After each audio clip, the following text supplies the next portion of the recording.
All right, so I finished my first spooky book of the season, and I have to say, Stephen King is a dangerously good writer. I finished The Shining. I had, of course, seen the film, one of my favorite horror movies, and so wanted to read the book, which I knew was very different, is very different, and just wanted to recommend this highly, especially out there if you don't like horror as a genre.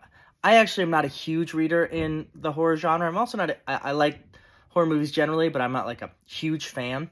But this is a great starting out point because I think what King does so well is his horror is based on actual fears that we all have, magnified in sort of like supernatural or exaggerated ways. This book is really about history and our own personal histories, our family histories, and how that affects us in our everyday lives in important things like our parenting styles, how we deal with rejection, how we deal with not attaining our dreams, or how we deal with attaining our dreams.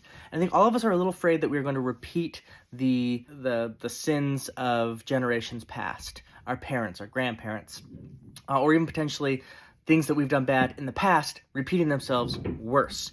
And The Shining takes that idea and just runs with it. And adds incredible supernatural elements.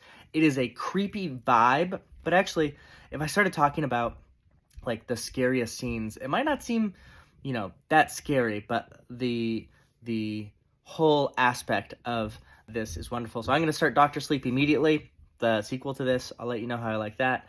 But wonderful book. If you haven't read Stephen King, this is a great place to start out because I think everyone can sympathize with the things that the Torrance families go through. Not everything, but like I said, that fear of the past and your mistakes.